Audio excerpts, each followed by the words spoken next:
Alors comment s'est passée cette réunion avec le préfet, même si aucune annonce magique n'a été faite, vous vous en sortez comment? Après 1 heure et demie de discussion avec le préfet, nous sortons avec l'oreille du préfet qui a bien écouté, parce que nous sommes habitués avec sa qualité d'écoute. De toute façon, ce préfet-là écoute beaucoup la police. Il a pris note avec son chef de cabinet, ce qui veut dire tout simplement qu'il va faire remonter toutes nos doléances qui se croiseront avec ceux au national, plus nos spécificités. Nous ne sommes pas inquiets sur ça, et le travail va être fait, et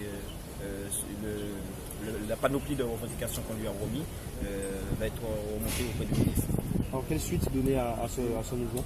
Nous attendons les résultats du national pour savoir si nous avons satisfaction sur les points que nous avons demandés, et si justement on a été écouté. Sinon on n'a pas été écouté, comme le national l'a dit, et moi je le répète, le mouvement va se durcir. Si toutefois on est écouté, nous on rentrera dans le patrouille de police comme d'habitude. Alors comment s'est déroulée en Martinique l'opération commissariat mort?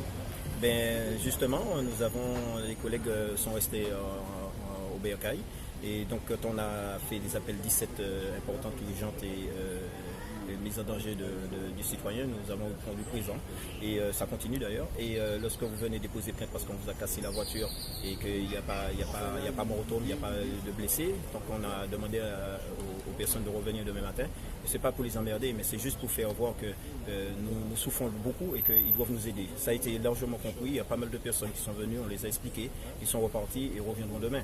Et donc les personnes qui ont perdu des papiers, malheureusement, on les a dirigées vers la mairie pour aller plus vite. Et nous aussi, on a décidé de ne pas prendre ces plaintes-là. Et puis d'autres plaintes, je dirais, d'usagers mineurs. Nous avons demandé aux gens de déposer plainte sur la plateforme, et ces personnes-là vont être convoquées pour déposer la véritable plainte un autre jour. Parce que ça existe aussi, la plateforme, qu'il faut utiliser.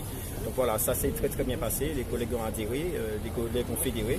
On avait une opération, il y avait une opération pour la CFTU. Ça a été fait parce que bon, c'est important pour l'ordre public, donc ça a été fait. Donc tout ce qui est important et tout ce qui est important sera fait. Et donc c'est le basique, je dirais peut-être l'endroit les trucs les plus ennuyeux pour le citoyen, mais c'est fait pour que justement les citoyens puissent comprendre que nous aussi on est en souffrance, et que pour une fois il faut qu'ils nous écoutent, qu'ils nous épaulent, parce que j'ai le droit de parler, mais j'ai pas le droit de faire n'importe quoi. J'ai pas le droit de grève, et je peux manifester, mais je n'ai pas le droit de gréver. Donc je suis on est obligé d'employer certains moyens pour faire comprendre nos problèmes et nos souffrances.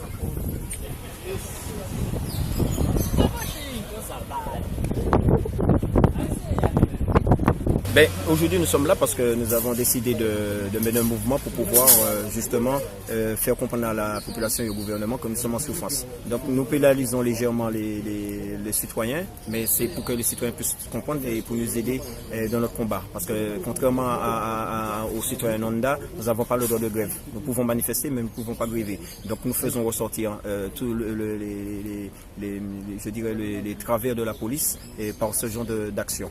Donc nous avons décidé de ne pas prendre les plaintes, je dirais, qu'on peut prendre le lendemain. Par exemple, la voiture qui est cassée et qu'on peut éventuellement prendre la plainte le lendemain, ou un tapage qui gêne, un tapage va attendre, et donc voilà. Et donc tout ce qui est violence en présent, tout ce qui est toutes les affaires de crimes ou de délits graves, nous sommes présents. Donc les délinquants, il ne faut pas croire que la police est là, on dort et puis on fait rien, c'est pas vrai. Donc si vous essayez d'agresser quelqu'un, on sera là, on arrivera en 5-5. Et si vous essayez de casser une maison, pareil. Mais voilà. Quelles sont les difficultés subies en ce moment même qui font que vous vous êtes mobilisés?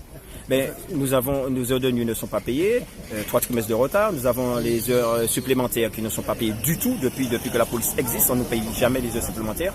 Ici en Martinique, nous avons une centaine de fonctionnaires de police qui ont plus de 2000 voire 3000 heures d'heures supplémentaires en stock.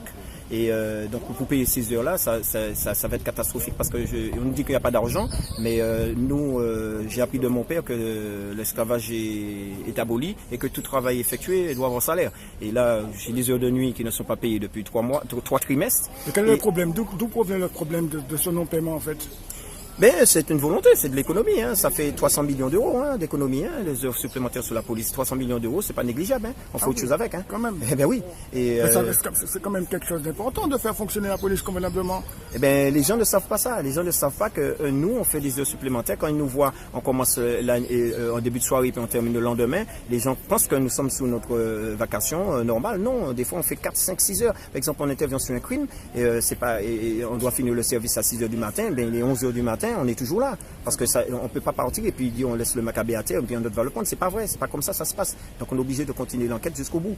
Et donc les gens nous voient là, mais ils savent pas qu'on subit tout ça. Et puis les véhicules. Et les préjudices sont d'ordre moral ou moral, physique. Et parce que nous avons un grand nombre de policiers blessés dans nos rangs, et moral parce qu'il n'y a pas de considération des policiers. Et on demande de changer justement ça, d'avoir notre regard sur les policiers. Vous sentez qu'il y a un manque de respect envers les agents? Ah mais bien sûr, mais une partie de la population ne respecte pas la police. Une partie de la population essaie par tous les moyens de dégrader la police et de blesser, voire même de tuer des policiers.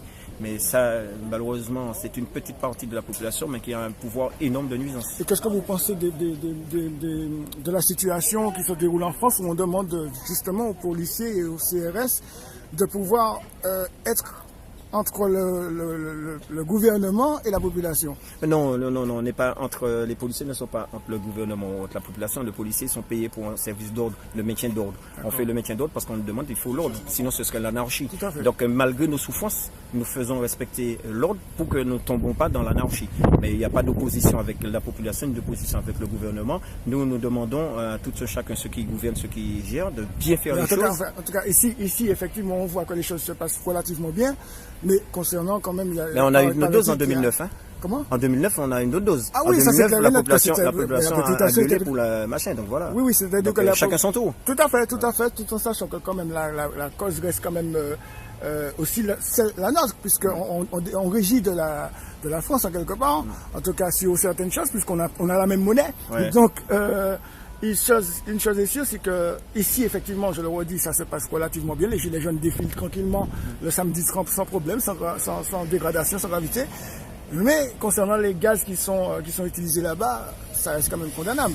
Non, et c'est prévu, maintien de l'ordre qui dérape. Les policiers ils vont utiliser le gaz. Et le gaz lacrymogène, c'est fait justement pour disperser les gens, c'est pas fait pour tuer les gens. Parce que si vous savez que vous êtes asthmatique et autres, vous savez très bien que sur une manifestation, ça peut dégénérer, il peut y avoir du gaz lacrymogène, c'est à vous de ne pas vous retrouver là, malheureusement. Il y a des précautions à prendre, mais la police n'est pas là contre le peuple. Au contraire, la police est là pour protéger le peuple, mais malgré le peuple. Malgré le peuple, parce que des fois le peuple est dans sa revendication noble, mais il y en a 2-3 qui dérapent, ce qui fait que les 2-3 qui dérapent, on change tout le monde. On ne va pas chercher celui qui est à droite à gauche, parce que là on fait refouler tout le monde et puis terminer. C'est comme ça. Alors concernant les revendications, qu'est-ce qu'on demande aujourd'hui du côté de la police, aujourd'hui ici en Martinique? Eh bien, qu'on nous paye nos heures supplémentaires, qu'on nous paye nos heures de nuit dues, qu'on ait plus de considération pour les policiers, et puis qu'on nous protège plus, qu'on nous donne des moyens de travailler, et qu'on nous donne aussi des moyens de nous refaire quand on est blessé, puisque la prise en charge n'est pas bien faite, puisqu'on ne paye pas les médecins, on ne paye pas les médecins, on ne paye pas le kiné, et donc ils nous refoulent quoi. En fin de compte, on est obligé de payer nous-mêmes et essayer de nous faire rembourser après, parce que les médecins ne veulent plus, les gens ne veulent plus, parce que l'État ne paye pas, c'est un mauvais payeur. Donc ça devient très compliqué de pouvoir prendre des arrêts, alors si je comprends bien. Eh bien, en prenant des arrêts, c'est pas ça qui est le plus compliqué. Le plus compliqué, c'est de se soigner. C'est ça, s'arrêter, c'est pas un problème. Le médecin va nous arrêter, et voilà, il n'y a pas de problème. Mais par contre, après se soigner, les kinés et compagnie, ils tiquent sous la chose, parce que pour avoir 50 fonctionnaires de police par an, et puis au mois de janvier, et puis être payé au mois de décembre, je pense que le kiné a autre chose à faire, parce qu'il y a des clients qui vont le payer avant. Et parlons maintenant des moyens utilisés. Est-ce que le parc automobile a déjà eu la possibilité d'être rénové? Non, mais les véhicules de police tournent H24. Un véhicule, par exemple, que vous achetez, un citoyen Honda va acheter au mois de janvier, soit encore neuf au mois de janvier 2018, soit encore neuf au mois de janvier 2022.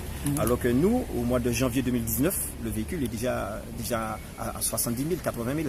Donc en une année, on use la voiture 5 fois plus vite qu'un citoyen, c'est normal, parce que ça tourne H24. Mais après, c'est l'entretien, et puis après, c'est la qualité des véhicules. Les véhicules, moi je le dis, c'est un mauvais choix. Et ils sont pas bons. C'est pas bon du tout pour nous.